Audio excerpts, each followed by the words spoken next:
It is Friday, April 25th. Let's talk PlayStation. Welcome back, everyone, to another Expedition 33 episode of LTPS. As always, let's begin with our PS Plus reminder. The April games, still live on PSN. Make sure you claim those. And going into a little PSA news story here, but if you remember that one Remedy Control spin-off multiplayer game, FBC Firebreak, we know that game is going into PS Plus Extra. We just didn't know when. Well, now Remedy has confirmed a June 17th release date, so there you go. We now know that game will be available in the June lineup, so day one into PS Plus Extra. It's also going to be standalone for $39.99 if you don't have a subscription by then, but always nice to see that. And really, that's maybe the one good thing we can say about Plus as of late, because we can go into our next story, which is we finally know what games are going to leave the service on May 20th. So now, by the time you're watching this, you've got about 3 weeks left to play these games, and we have a problem. A lot of titles leaving. 22 games between Extra and Premium. A lot of heavy hitters too. So for PS Plus Extra, you've got GTA 5, which does typically go in and out of these services very often, and it's always at a 6-month interval, but you've got that. Lego Marvel Superheroes 2, also Lego Movie 2, the video game, The Sims 4 Island Living, Payday 2, Ghost Runner's really fun, Bloodstained is fantastic, Journey to the Savage Planet is going, Enter the Gungeon is great, Batman Arkham Knight, and of course, Infamous Second Son, which stands out in that it's an SIE first-party title. Conceivably, it doesn't have to leave, but sure enough it is. And then going into Premium, you've got the, Resistance 1 and 2, the PS3 streaming options. Those are going. And then a lot of PSVR 2 stuff. Walkabout Mini Golf, Synth Riders, Before Your Eyes, which is just one of the best VR experiences you can have. The Walking Dead Saints and Sinners. We only just had that as a perk not that long ago. It was like 5-6 months again, so I don't know if the interval is like exactly the same here. It could have been over a year now at this point, because they only add like 1 or 2 PSVR 2 games at the most every month. It's just that you can look at the full catalog on Premium right now if you're a PSVR 2 owner. Like nearly half the games are leaving. So what? It's like the perk came and now it's gone already. And then the Resistance games, this is so weird because that was also 6 months ago as well. And that was kind of a big deal at the time because it's like, whoa, new PS3 Server Blade games, that's very strange. Now, they're still the same 11-year-old Server Blades that they've been using, so it's not like it's impossible to just launch a new executable on one of those server racks and be able to offer a new PS3 game. And so for first-party titles, I can see why they finally got around to maybe doing this for R1 and R2. But it's like they added new ones, which seems strange because I really did expect after 11 years we'd see games start to leave as they start to take some of these server blades offline. Still hasn't happened quite yet, but we are seeing these leave after 6 months. They're first-party titles. They don't have to leave. Of course, Infamous is the same deal. That doesn't have to leave, although in theory, why they do this is because even though they own these games, they can pad them back in a later lineup, and that's the thing. We've got 22 exits, a lot of big exits. We've had a lot of huge like franchises and IP and insane things leave PS Plus in the last, I would say, about 6 months. I'll actually do you one better. I guess most of 2024, because we do a PS Plus review every year, and 2024 was noticeably, the quality was still generally there, but you weren't getting nearly as many titles as 2023, and 25 is already off to a pretty bad start as far as like how many games they're willing to add to the service. You're seeing some pretty good day one launches, don't get me wrong.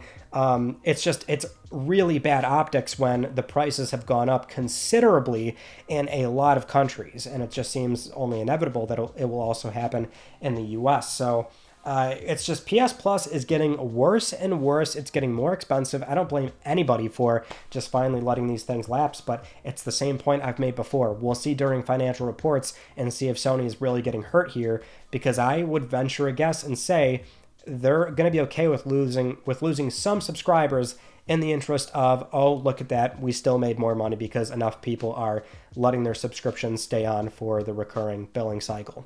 Things will not change unless people actually leave en masse, and it remains to be seen if that is happening. But so far, we're seeing a lot of not so good stuff happen for PS Plus.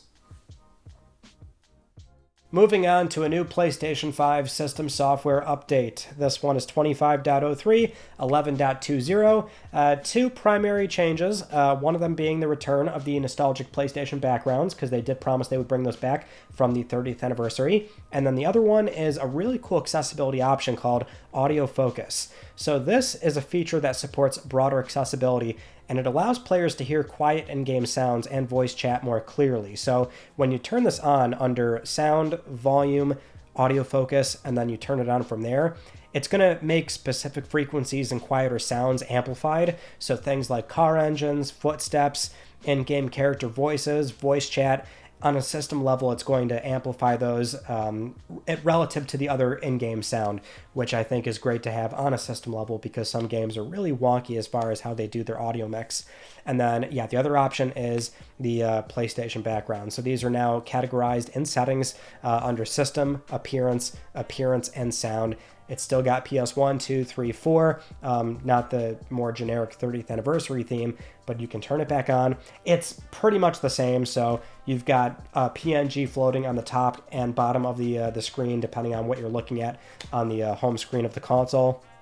The keytones are still there, which is a nice touch. The shutdown and boot up animation is not there, so I assume they were probably going to axe those, but otherwise they're pretty much the same, which is fine. I was hoping they would maybe make a change to where it's maybe a little bit dynamic, or it's not quite to the degree of it's just a floating PNG image that can sometimes block the key art. So it's cool, and it's great that it's here for good, and it is notable that they stuck it in settings, not something where it's only reserved to the welcome hub, right? So that's good. I do also want to point out, if you look at the official changelog on PlayStation.com, they improved the system software performance and stability, but what is going on? They did not improve the messages and usability and readability on some screens.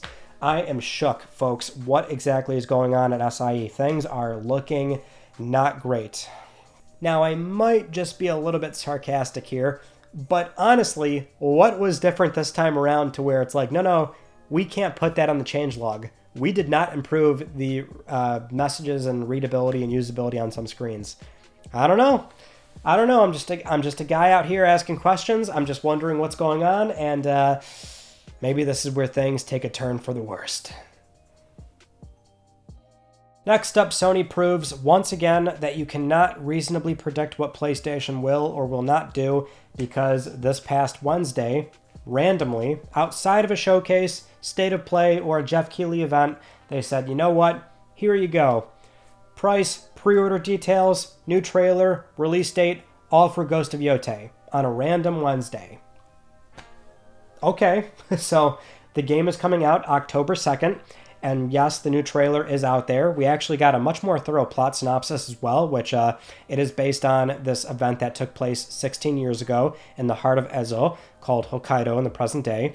A gang of outlaws known as the Yotei Six took everything from Atsu. They killed her family, left her for dead, and pinned her to a burning ginkgo tree outside her home. But Atsu survived. She learned to fight, to kill, to hunt, and after years away, she's returned to her home with a list of 6 names: the snake, the Oni, the Kitsune, the spider, the dragon, and Lord Saito. One by one, she's hunting them down to avenge her family, armed with the same katana used to pin her to that burning tree all those years ago. But while Atsu's story begins with vengeance, she'll find there's more to her journey than just revenge. As she explores Ezo, Atsu will meet unlikely allies and forge connections that help give her a new sense of purpose. We also got some slight new details on the PlayStation blog, so you can freely follow those leads and hunt them down at your own discretion to kill certain members first. You can also track other targets and claim bounties. There's new skills to learn, similar activities and reprieves like Tsushima, and you can build a campfire anywhere in the open world. Pre-orders begin May 2nd with some standard PSN avatars and an in-game mask you can get as a bonus. And the Digital Deluxe Edition for $79.99 has additional armor and armor die, a deluxe horse and saddle, and Traveler's Maps as an early unlock, and also a sword kit.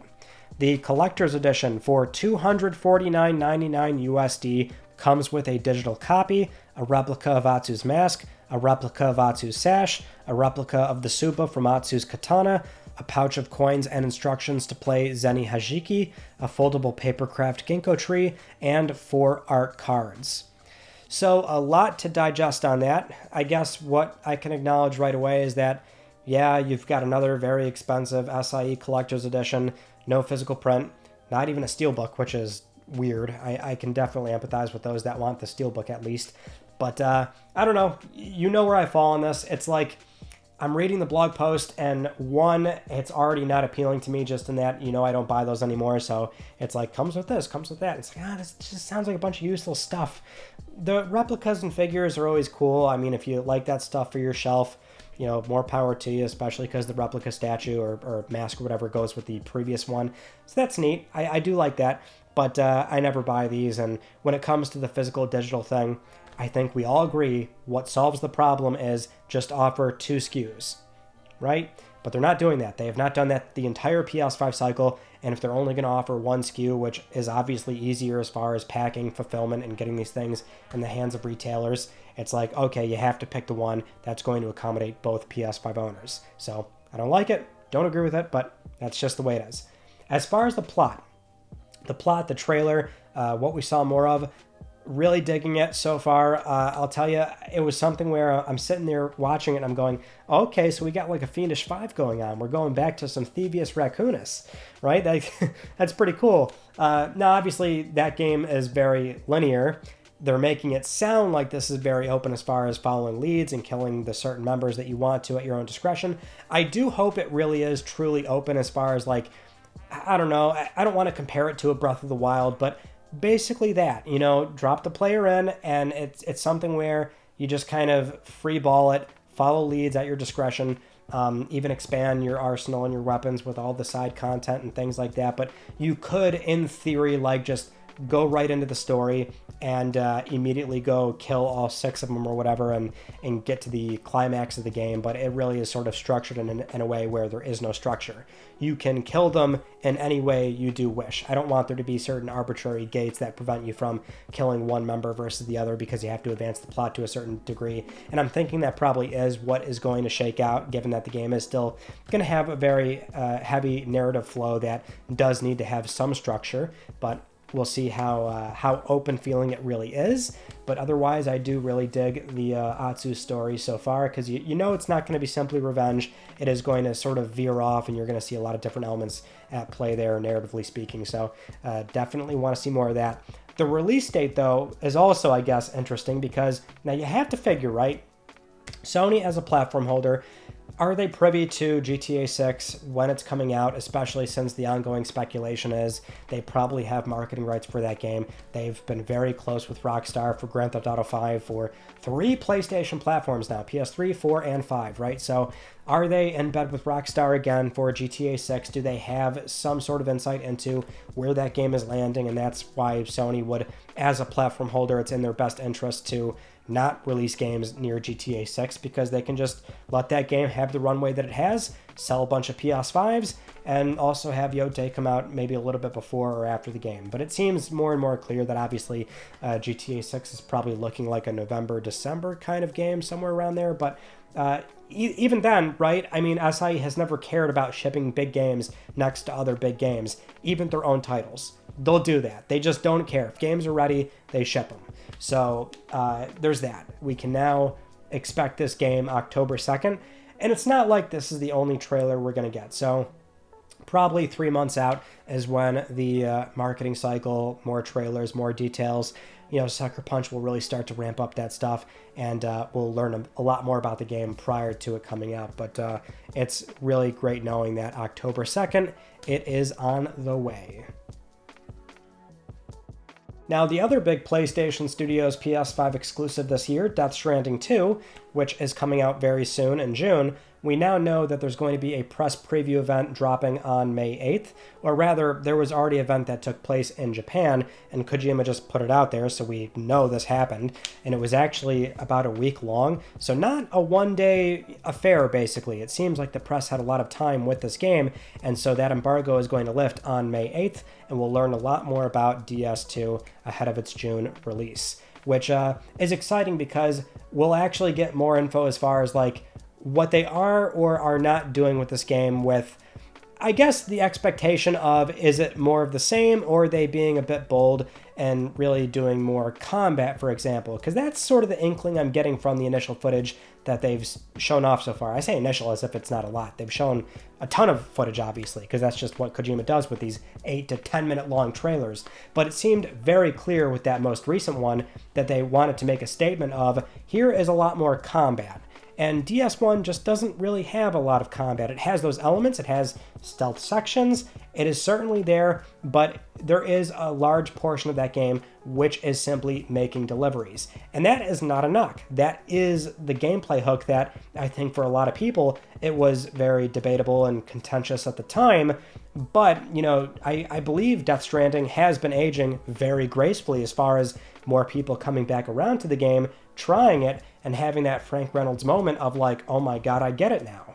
When Low Roar kicks in and you just go for the delivery, and there's just a certain hook there that is kind of hard to explain, but arguably, if they sort of change that in a way with DS2 where it is more combat, does that start to impede on the natural gameplay flow of what the first one is well known for? I'm very curious, so we should be finding out on May 8th if it is more of the same, maybe it's playing it a bit safe, or if Kojima is being a little bit bold here, and we'll see a lot more combat scenarios which may or may not complement the DS1 experience. Moving on to developer Housemarque, where there's no major news here, but over on Twitter, they are teasing their upcoming 30th anniversary, where they're using the hashtag HMQ30, and we do know we're expecting some Saros gameplay later this year, and so who knows? I mean, it's one of those things where it's very similar to the God of War 20th anniversary discussion. Anniversaries are typically very arbitrary as far as like fans expecting them to be aligned with some sort of big announcement, so typically nothing happens, but given that we know gameplay is coming, and you can have SIE be in this position where the entire cycle they've been very unpredictable, dropping Ghost of Yotei pre-order details and a release date on Wednesday of all things outside of major events. It would not be impossible to think that maybe Saros gameplay or anything Saros related would happen for their 30th anniversary. Because honestly, they might show off Saros gameplay sooner than that, and it might be another trailer by the time this shows up because their anniversary is in July. So it is still a little bit far away, but there is still a lot of the year left as well, so that Saros gameplay could show up during the TGAs, and that's not going to be until December basically. But hey, Housemarque, I love them. 30 years on, going strong, and whatever they do plan on doing for that 30th anniversary, I will be there to celebrate with them. Next up, a very minor update for possibly Final Fantasy VII Remake Part 3, which is the game's English voice actor for Cloud, Cody Christian, put this up on Instagram where he said he's so happy to be back with his bestie, and of course he's attaching a picture of Cloud. So, probably a little bit of FF7 Remake Part 3 VOs going on, which I still expect the game is sooner than people think. And sooner to me would be like 2027, maybe in the first half of 2027 if we're being really optimistic. But let's hope it's sooner rather than later. I'm still nudging along on my Rebirth playthrough. I know I'm going painfully slow, which does not help all these recent releases like Blueprints or now Clair Obscure, and I would love to play that. Split Fiction, there's just so many good things coming by, but it's like, man, I can't put down Rebirth. I don't want to be one of those people, and I never have been one of those people where I put down a game, move on, go back to another. Like, I have to finish the one I'm on before I start up something else, and I can never juggle 2 games at the same time. I also typically don't do that, but we'll see how long it takes me. Moving on to an update for the big rumor we discussed last week, and that is the portable PlayStation rumor. So if you remember, that was about the NeoGAF thread and the one user Kepler L2, where they're privy to certain hardware details with AMD and PlayStation. And so in this case, we have another post from Kepler in that same thread where one user was asking if current gen games need a patch to run, so basically all the PlayStation 5 stuff. And Kepler responded with, and I quote here, "As far as I know, it has shader binary compatibility, so it should just work. but performance may not be great without a patch. Now, that was obviously a big point of conversation last week, as compatibility and what games will and will not run on this device and what will need patches. Conceivably, PS5 might be the problem there, given that if Sony does encourage some kind of mandate on PS6 software development kits, because the whole running rumor is that there's two SoCs, one for PS6, one for this new portable, and if there is a mandate, that means every developer shipping on PlayStation 6 will have to offer a portable mode for this new handheld. And that ideally is good as far as making the library fully playable on this device, where that seems kind of odd to release a new portable and it's right next to PlayStation 6, but it can't play all those games. That seems weird. So, that makes sense. PS4 makes sense. Those games are old enough, and as far as thermals, wattage, what those games are expecting on a portable device, like that's feasible by 2027, 28, it's feasible now. But PS5 stuff is a problem. Those are games that are coming out right now. Will those need patches? I expect a lot of games will need patches. I mean, it really would be surprising on my part if they will have some sort of compatibility for existing games without patches. Reasonably speaking, that would maybe be a lot of the lower end stuff that's not really, pushing PlayStation 5 in any sort of meaningful way, but there's still really no getting around, what those kind of executables are expecting when they launch on hardware. So I don't know. I mean, at that point, it definitely goes over my head. You also have to remember that Mark Cerny is going to be deeply involved with the creation process of these two SoCs. So maybe there's some sort of magic that they're really cooking up here, and it will surprise us even by 27 or 28, whenever this thing does plan on coming out. But conceivably, I don't see how a lot of the high-end PS5 stuff right now is not going to need patches. I think the safe expectation is, if some PS5 games can run without a patch, you're looking at a whitelist and a blacklist. So a lot of big AAA stuff would probably be blacklisted unless there's developer patches in place. And then you're sort of the run-of-the-mill stuff on PSN that, again, maybe is not graphically intensive and is not really drawing a lot of power out of the system or something. I don't know. It seems like there's a lot of complications in place to try and create some sort of whitelist of games that can run on a portable by 27 or 28, but again, it's certainly over my head for a lot of it. Maybe Mark Cerny and team will be able to surprise us by the time this portable becomes a reality. Next up, as many of you know, we are still following the physical video game market very closely in the short to long term to see what does or does not end up happening. And that's why we are reporting on Nintendo Switch 2, because that's a new platform, a very physical platform on paper, and yet they've got the whole game keycard thing going on. So first, I'll mention pre-orders did happen this past week. Mine was actually super easy. Couldn't believe it. I was on Walmart at 12 a.m. ET. I was in the queue for 12 minutes, let in, purchased, no problem. I couldn't believe how easy it was for me, although I know that is not the same experience for everybody. So Target, Walmart, and Best Buy, after like 30 minutes, were getting hit pretty hard. Best Buy actually didn't go up till 12:30, which was bizarre. GameStop stores, yeah, they did seem to have a lot, but it's only going to take a few hours to a day to have the stores wiped out. And we are hearing Nintendo is getting ready to ship possibly up to 6 to 8 million of these things near or around launch. So availability is quite high. It's just simply demand is there. So there's really no getting around it. But yeah, those initial launch pre-order nights of trying to get it in or go to a store overnight or something, it's never the most fun experience, but that's what happened there. So I digress, though. The news here, though, is the game key cards, because that's what we've been following, is this new option that Nintendo is offering to their publishing partners, and that there is a very expensive 64 gigabyte card, and there's also a cheaper game key card option where there's basically no space on it, and that's a way to facilitate an online download. So it is a physical game at retail, but there's no actual game data on the game key card, and that is not good. That's regressing. We don't really want to advocate for that. And now we're seeing that there are a lot of game key cards, because that was the unknown. How often is this going to happen? Well, we still don't have that many games, so I don't want to sound the alarm bells that quickly, but it is deeply concerning that we see for the Japanese launch and the Japanese pre-orders, 11 of 11 third-party games are all game key cards. there's still so many more titles to see over time, but like that's what was so weird about like Bravely Default. You know, it's like that game's not large. Why is this on a game key card? Oh wait, here's another one. Here's another one. I mean, this is a lot initially. So it's like there's going to be a whole platform cycle to see, and there's going to be thousands of games that will come out on Switch too. So, you know, I don't want to sit here and say like, oh, this is like, it's over. Like they're all going to be game key cards, but is it not deeply concerning that the vast majority of third parties so far on Switch 2 are not opting to print their game on a larger game card? So it sucks. And what's so conflicting about it for me personally is that I still am such a big advocate of the ability to sell, to own it and to sell it.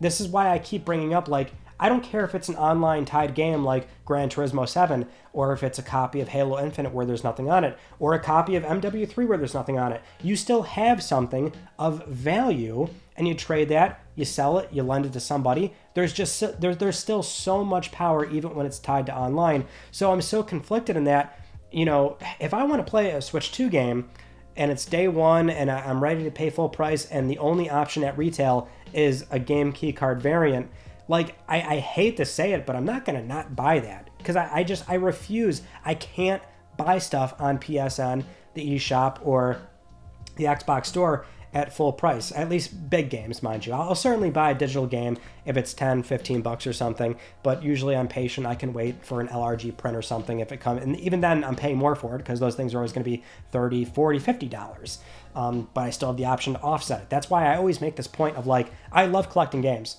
Love it. I've got all this stuff over there. You know that. But I'm not taking that stuff to the grave. It's thousands of dollars. So to sort of start buying digital games, and it's like the money's gone at that point. It's not gone. I have all that there. It's thousands. I can sell it, and I can do something with it. Like, there's just so much value there. And so game key cards, technically speaking, will have that, but maybe they won't if people aren't buying them. I don't know. That's why I'm so conflicted as far as like, it's the only option. Nintendo's not manufacturing other options, allegedly. Like, that's the issue.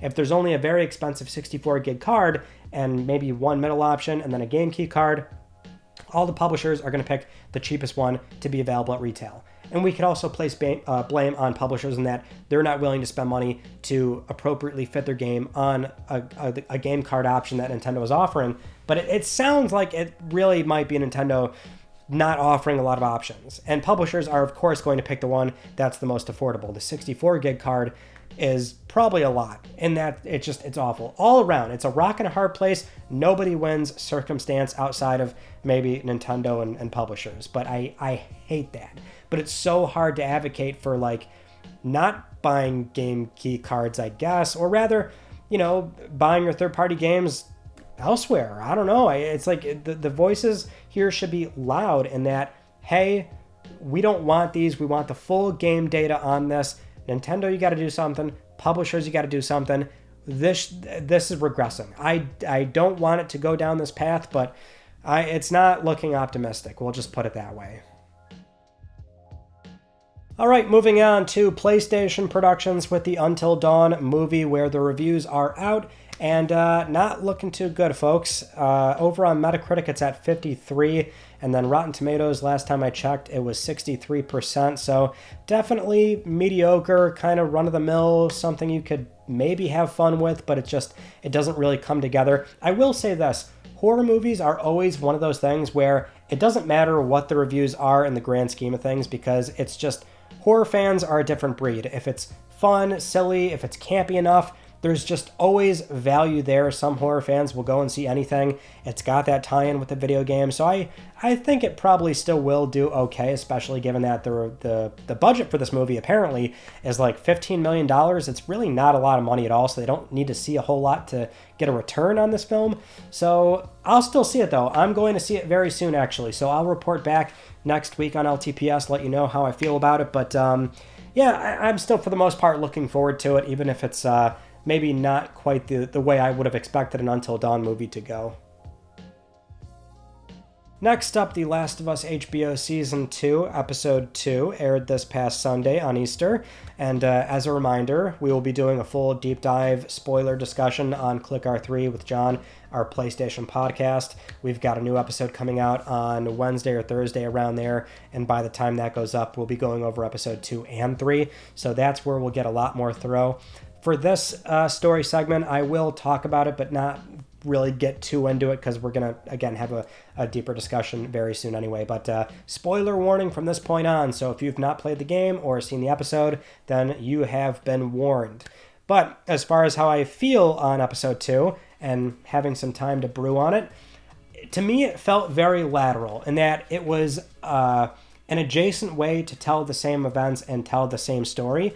Some elements were better for me, some were worse than the game, but it felt very lateral. Like, I'm not sitting here going like, I hated what they did or I loved what they did. Well, actually, that's not entirely true. I did love the episode. Like, it was a very strong episode of television. And I'm not a big TV watcher, just to openly admit. So I know for some, like, they're propping this up to, like, the Red Wedding and saying, like, that was way better than this. But for me, it was like, wow, like, they're firing on every cylinder for episode 2. It was full commit. So the death scene happens. I think it was more of a turn of the knife than how the game did it. Some actually argue the game did it in a more appreciable fashion. And I don't know. I mean, to me, it was very lateral. It was a different way to tell those events, especially given that there were elements that were changed, you know, with it being Joel and Dina out there instead of Joel and Tommy. Tommy being at Jackson, going through the big assault, which was just, it made for good TV. So even though the Jackson assault might not have deeper story implications down the road, because you know, if you play the games, you're sitting there watching this whole thing play out, and it's like, well, Tommy's probably not dying unless they make a dramatic change and deviate from Part 2's game.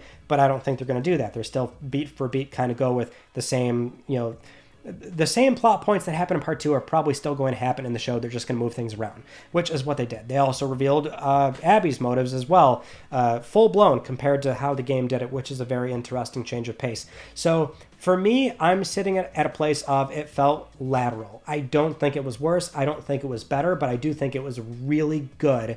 And it just made for a really engaging episode of television. So that's where I feel on the whole thing, but me and John will dive much more into it because I wrote down some notes, people, and my God, I am just wasting so much time of my life right now watching other people's reactions, and especially those that only are watching the show to see what it looks like for them, which is a unique experience, no doubt. But, episode 2. Can't wait for episode 3. Now, with all that said, it is time for Let's Talk Plus, the weekly Let's Talk PlayStation giveaway, where one of you can win a $10 PSN code.